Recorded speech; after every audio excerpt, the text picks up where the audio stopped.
Thank you guys for tuning in today and welcome to another episode of The Source, where we interview whistleblowers, researchers, policy experts, or former insiders. My name is Zain Raza, and today we'll be talking to Chuck Collins, an author and the director of the Program for Inequality and the Common Good at the Institute for Policy Studies. Chuck, thank you so much for joining us today. Thank you for having me, Zain. You're welcome. So before we talk about the report produced by you and your team at the Institute for Policy Studies called Billionaires Bonanza 2020, Wealth, Windfalls, Tumbling Taxes, and Pandemic Profiteers, I would like to first begin with your biography and personal journey for our European viewers that may not have followed your work. Could you talk about your past work and what motivated you to begin your research on inequality? Yeah, I grew up actually in a wealthy family in the United States with the German roots. If you're from the United States, you've heard of a meat packer named Oscar Mayer, who came from Bavaria and came with a very good sausage recipe and immigrated to Chicago and had a butcher shop. And so that was my great grandfather. Built a successful industry. So I literally won the lottery at birth. I was born into a wealthy family and grew up in an affluent suburb of Detroit. But the thing I would say is I had a front row seat to how wealth was growing for the wealthy. But then I also lived next to Detroit, a city with enormous racial and economic disparities. So I was very attuned to inequality at a young age, and also worked with tenants to help them buy their apartment buildings. So I got to know their experience of inequality. So starting in the 1980s and 90s, we really started to pull apart as a society. I had this intimate front row seat to the wealth gap, both from the top and the bottom. So I've always had an interest in that. In 1995, I co-founded a group called United for a Fair Economy to address these inequalities. And so, here we are, 35 years later, still working to address the growing inequalities of wealth and income. I would like to get back to the report. In our previous interview with your colleague from the Institute for Policy Studies, Umar Ocampo, we talked about the report that I mentioned before and how it reveals billionaires are profiting during the crisis. And we also talked about the methodology that your team employed. So we're not going to talk about that. For those that missed that part, we're linking it in the description. So be sure to watch it so you get a context of what we're discussing today. So let's build up on this report. What is the latest findings and facts and figures that have emerged since your last report, the update on report came out? Well, Zain, it's kind of been amazing. I mean, as you know, global stock markets have been rising. So overall, it's not surprising that billionaire wealth has gone up. But again, it is surging. So, Billionaire Bonanza, the initial report, we looked at from March 18th to April 15th or so, 3 weeks where billionaire wealth went up $282 billion. As of last week, June 4th, billionaire wealth has gone up $565 billion. And as you know, that's even a greater growth on an annual basis than several of the last few years. So we're seeing billionaire wealth going up. And to put it in context, 42.6 million people had filed for unemployment last Friday. Over 110,000 people have died from the COVID-19 pandemic. We're experiencing, the racial uprising in the United States. The growth of that wealth, 565 billion in 11 weeks, going to the U.S. billionaires, is almost 20% of all the wealth owned by African American households in the United States. So that's the information that we're trying to put out there. That let's understand the racial uprising, the Black Lives Matter in the context of surging billionaire wealth.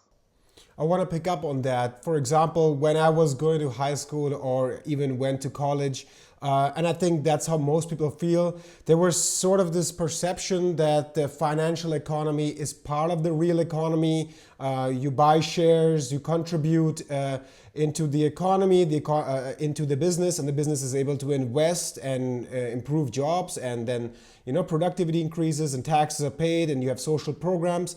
So why is it that the real economy is at stop right now, or was at stop? Now things are opening up again.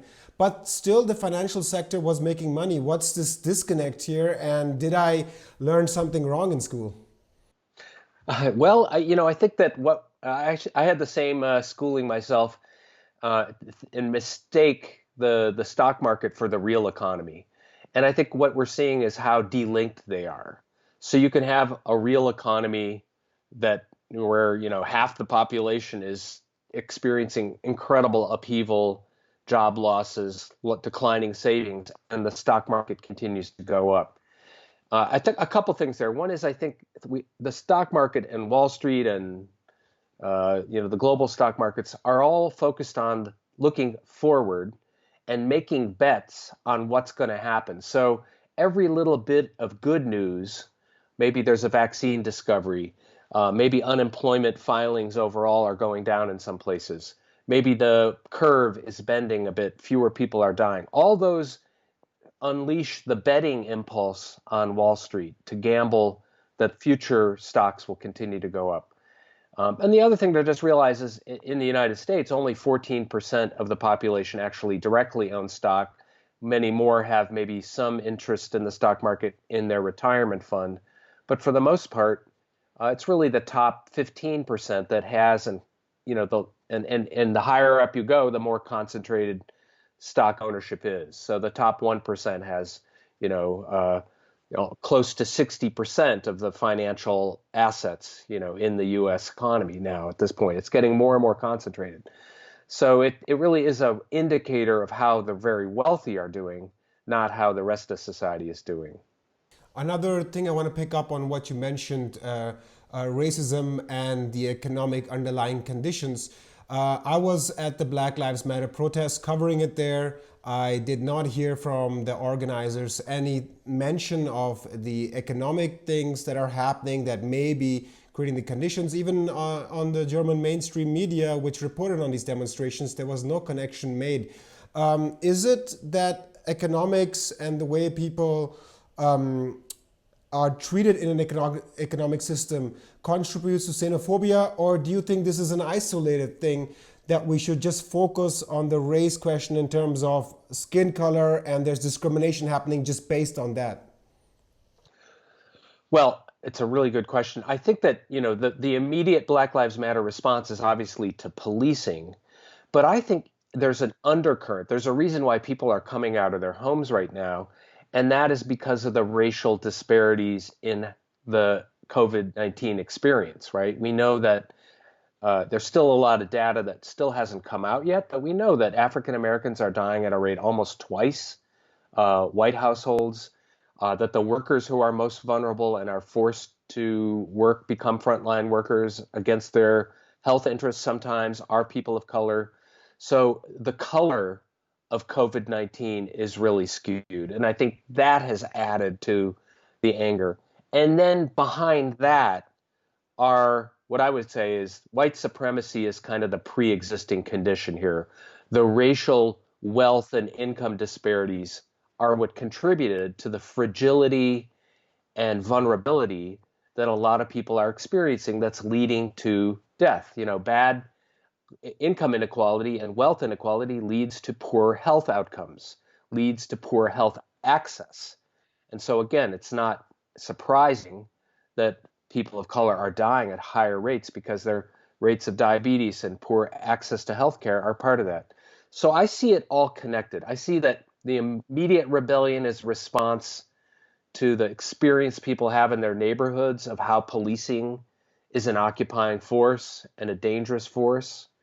But I think below that is this understanding about the economic disparities. I would agree to that in terms of the more inequality rises, I think the natural outcome is that the militarization of police and giving more police powers instead of addressing structural issues that you have surfaced. So let's get to some arguments and switch gears here for a second. The argument that I hear is that the super rich derive their wealth from hard work, creativity, entrepreneurial spirit, and maximizing opportunities when others did not capitalize on it.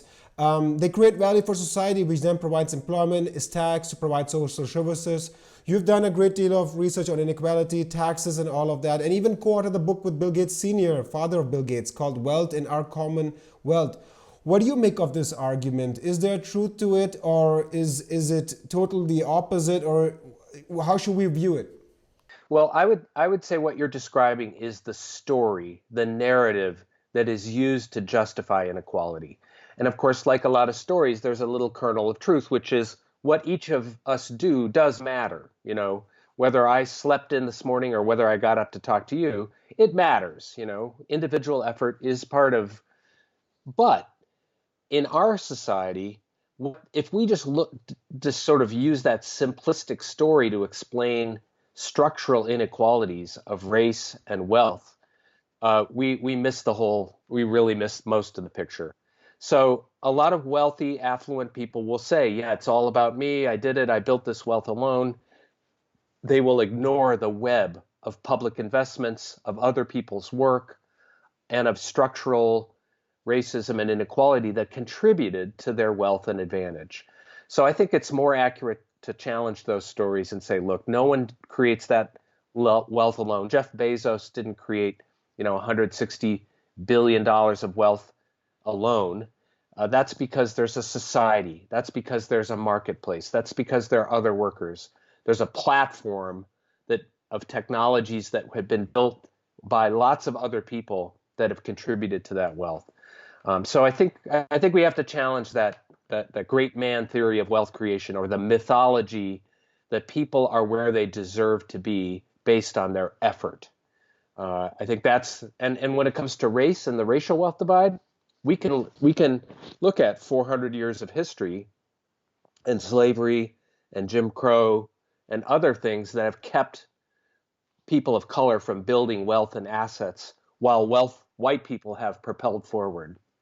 Let us examine this a bit deeper. There's so much when I look at analysis. There's talk about intellectual patents, and there's talk about tax evasion or tax havens. There's so much information that comes out from this. Could you provide us sort of an overview of what mechanisms are used by the super rich to accumulate wealth, and whether you consider these mechanisms to be ethical in nature? Well, I think what it's important to realize is that there's a phenomenon that I would describe as the top 1/10 of 1%. The households with $30 million or more, incomes $3 million and up. That is the group that we should be very focused on and concerned about, because they are using their wealth and power to rig the rules to get more wealth and power. That is the oligarch class. And they are using their wealth to hide their wealth. So I have a book coming out, and maybe we could talk about it in the future, but it's called The Wealth Hoarders: How Billionaires Spend Millions to Hide Trillions. So there's a whole system now of lawyers and accountants and wealth managers, family offices that are helping the super wealthy put their money into trusts and offshore tax havens that you described. Many of those offshore tax havens are in the United States now. Several of our states have become internal tax havens. So it's not just some little island off in the Caribbean or Mauritius or somewhere. But you described the mechanisms. Those are the mechanisms that people use their wealth to both lobby for tax cuts and changes in the rules of the economy to protect monopolies, but they're also using it to hide their money and move it off the ledger. So I would say the inequalities we're living through are actually much greater if we could measure all the wealth that was hidden by the rich. For example, Jeff Bezos provided 100 million to a nonprofit called Feeding America that feeds 46 million people. Elon Musk provided ventilators during COVID-19. Bill Gates has been quite active on healthcare and education. In your report, however, I came across a very interesting term called subsidized charity. Could you describe what that is? Well, this is a topic really of a much bigger topic about how billionaires, how the wealthy use the charity system as another extension of their power and also to legitimate their wealth. So if you think about Jeff Bezos giving $100 million to help the hungry, I mean, that is like embarrassingly minuscule portion of his wealth. That's like you and I giving out a nickel, right? Um, it's 0.000 whatever 1% of his wealth. It is not a sacrificial gift nor a meaningful gift, but he gets a lot of attention for it, and it's somewhat of a deflection and distraction from these deeper structural inequalities. So what we're seeing is charity, and you know, charity is a human impulse. It is generosity. It's our desire to help fellow humans. And in this time, most people are stepping up enormously. They're sharing what they have. They're sewing masks. They're helping their neighbors. They're frontline workers who are not paid enough and are making supreme sacrifices. These wealthy folks are using the tax code to reduce their taxes substantially, transfer money to a foundation or a donor advised fund that they control, and then they continue to hold that money and give out very small increments of it. So they already took the tax breaks. And actually, one of the things in our report we advocate for is we call it the emergency charity stimulus. And again, this is in the United States. There's $1.2 trillion sitting in private foundations and donor advised funds. And we're telling Congress, mandate that money leave the control of these wealthy people and go to the frontline nonprofit groups that are, helping people survive right now. Stop letting this money sit in warehouses. So it's an important topic, and I'm glad you brought it up because it's a way that we are confused and distracted when we hear about the wealthy and the generosity and their foundations and their charities. It's not a substitute. Charity is not a substitute for justice or a fair tax system where the rich pay their fair share. One of the arguments that I hear is that if, for example, Bill Gates stops supporting people around the world, there will be immediate suffering. How do you envision a transition from philanthropic giving, which if it's taken away immediately could lead to suffering, to a proper tax system? And that's just one part of the question, the transition. The second part, let me add to that, is another argument that I hear, for example, is that foundations are more targeted, provide more targeted spending, which governments and bureaucracy overlook, and are free from political influence. For example, I'd have a problem if my taxes would go into the hands of Donald Trump and his administration, as opposed to, for example, let's say Bernie Sanders, if he was in the administration. And therefore, philanthropic giving is more free from political interference. So part one, how do we make this transition? And part two, what do you make of the argument of political interference? Great question, Zane. And I would say that the transition is we reform philanthropy so that it is not a tax dodge for the wealthy. And we do that over time, over the next 10 years. You basically say, cap the amount of money that somebody can take a tax break for. If I have $1 billion, I shouldn't be able to avoid $1 billion in taxes. Above a certain amount, I should be paying taxes on that wealth. So let's rewire the tax. We have to shut down the offshore tax system, the hidden wealth apparatus, and there are a lot of things that we can do about that. And particularly people in the United States and the UK have a special responsibility because we created this secretive system to hide money, and we have a high responsibility to fix it.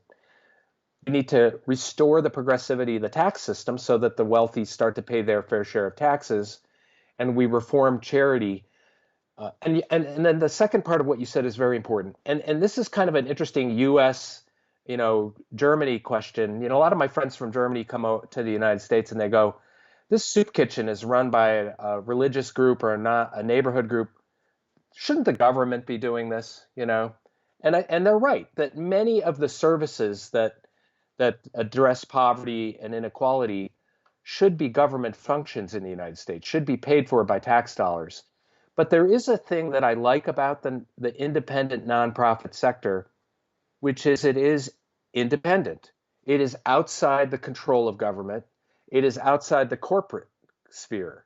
It's at risk now that it could be controlled by the rich and have a narrower agenda. But it is like the laboratory. It is the place where we experiment, where we do activities that are not controlled by the state or by corporate America. And so from a kind of protecting pluralism point of view, there's something I like about that we have a robust independent sector. It just shouldn't be funded by the rich only. It should be broadly owned and controlled and funded like others. So like the Bernie Sanders campaign, you want to have a democracy that has thousands of small donors and not 20 millionaire, billionaire donors. Similarly to the nonprofit sector. So I think we want to maintain a healthy nonprofit independent sector so that if there is somebody controlling the state, there's some social space and political space to experiment and do other activities. When I look at the media landscape, in particular the internet, there's two extremes. On one hand, you have the perception, or you find a lot of videos where billionaires are evil, eugenics, population control, and there's all sorts of information on that matter. Whereas on the other side, they are revered and considered as sacrosanct wealth creators. And for example, when Zuckerberg from Facebook donated, which he actually was revealed later, just donated to his own foundation, which is a private limited owned by, I think, his wife. It was celebrated throughout. And so how should we view billionaires and make sure that we approach in a constructive manner in resolving the issues that you talked about to do, as opposed to a destructive manner? Well, I think one thing is to realize that they are human beings, believe it or not, just like everyone else. There are many that are not inherently evil. They are in a system.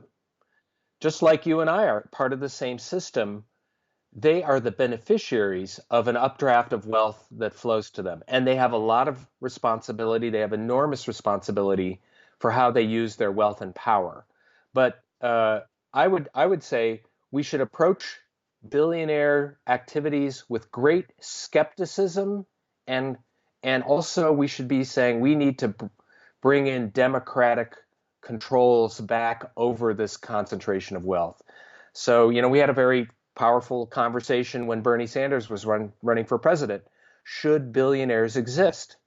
And that's not some people hear that and they think, oh, you want to bring back the guillotine. So let's be really clear. We're not talking about an exterminationist mentality. We're talking about a system that over-rewards some people and hurts the rest of society. So we want to have a system and society that doesn't create billionaires and impoverish lots of people. How do we do that with that and the transition?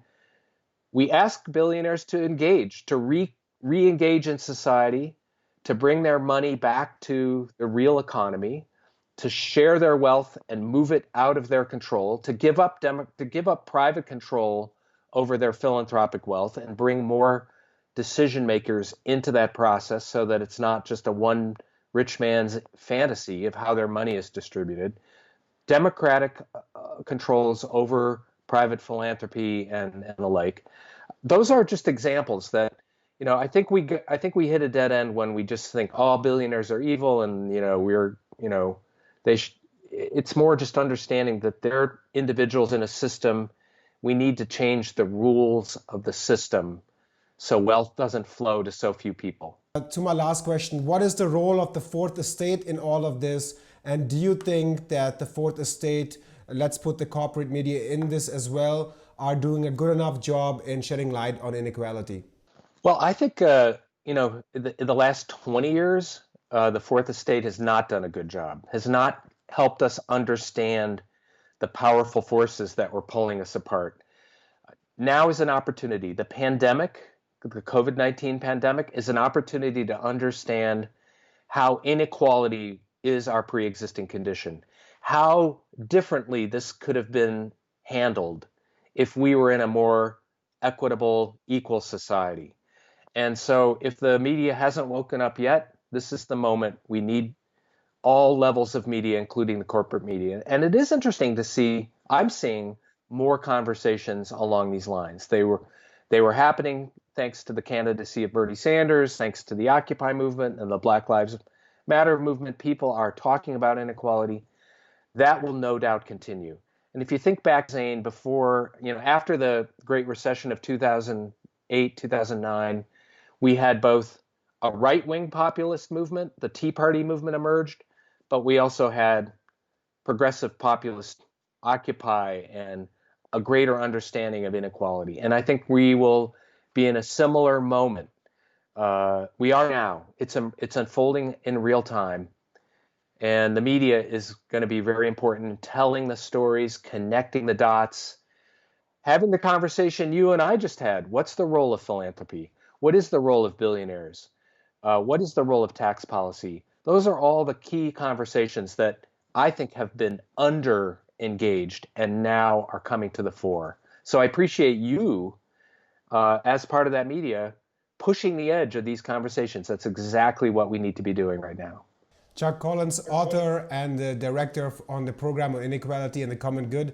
Thank you so much for your time. It was an honor to be with you. And if your listeners are interested and can read English, assume they're listening, check out inequality.org and send articles to us that you think we should be publishing there. We have a large global following there. Inequality.org is a website and a portal to continue this conversation. We'll be sure to link that in. Thank you for your time, and thank you for tuning in today. Don't forget to subscribe to our YouTube channel and to donate so we can continue to produce independent and nonprofit news and analysis. I'm your host, Zain Raza. See you guys next time.